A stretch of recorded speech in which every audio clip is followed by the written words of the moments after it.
नमस्कार। ये है फलक की कहानियों का अद्भुत संसार, किस्सा कहानी। और किस्सा कहानी में आज मैं हूं जयानमन त्रिपाठी। आप लोगों को सुना रहा हूं अपनी ही लिखी कहानी, खान की हिंदू महबूबा। ग्रेजुएशन के दिन थे। वो दिल्ली के मुखर्जी नगर में रह रहा था।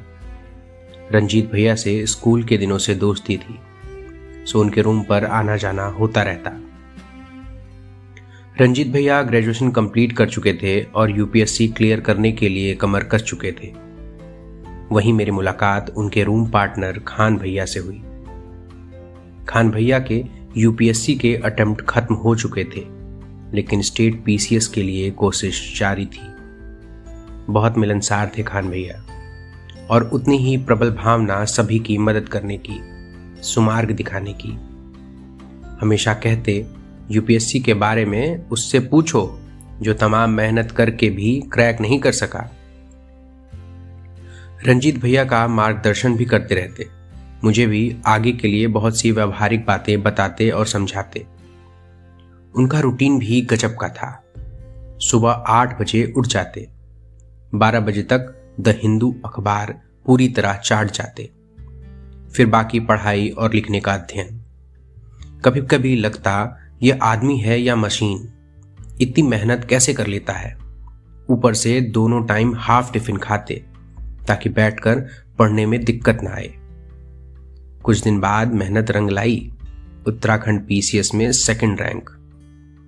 ज्वाइनिंग के बाद पार्टी देंगे, इस वादे के साथ खान भैया चले गए उत्तराखंड। जाने से पहले अपनी किताबें बहुत देर तक निहारते रहे थे और निकलने से 1 घंटे पहले तक अखबार पढ़ रहे थे। उसके बाद कई दिनों तक कोई खबर नहीं।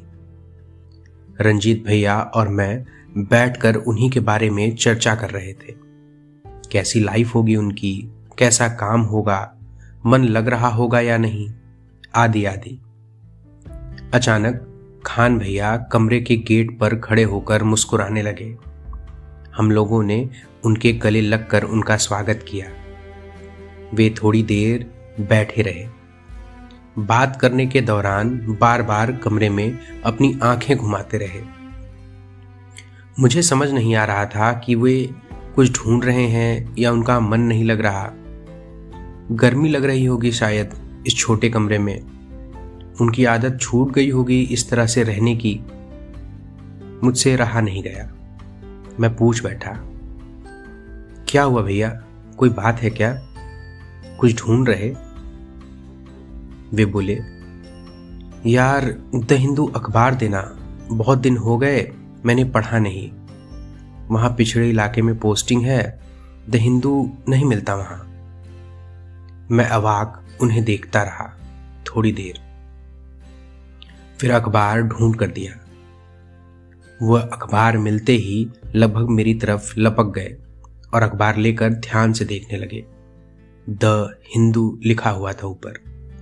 उस पर हाथ फेर रहे थे, ऐसे निहार रहे थे मानो अखबार उनकी महबूबा हो, जिससे सालों बाद मुलाकात हुई हो और उसकी खुशबू, स्पर्श सब कुछ जी लेना चाहते हूं। संभालते संभालते उनका एक आंसू टपक ही गया। मैंने अभिनय किया जैसे मैंने कुछ देखा ही नहीं। फिर वो सहज होकर 2 घंटे तक अखबार पढ़ते रहे। मैं उन्हें देखता रहा। मुझे ये किसी रोमांटिक मूवी का वो पसंदीदा दृश्य लगा जिसमें प्रेम करते हुए जोड़ी की पवित्र भावना को किसी से कोई मतलब नहीं, बस वो दोनों और उनका लंबा संवाद। कास्ट अवे मूवी याद आई। उसमें टॉम हैंक्स को सालों से उस टापू से किसी भी हाल निकलना था, पर जब वो वहां से निकला तो पीछे मुड़कर देखता है उस टापू को और रो पड़ता है। ये कहानी इतनी ही। अभी आप सुन रहे थे जयानमन की आवाज में उन्हीं की लिखी कहानी, खान की हिंदू महबूबा। फिर मिलते हैं एक नई कहानी के साथ। शुक्रिया।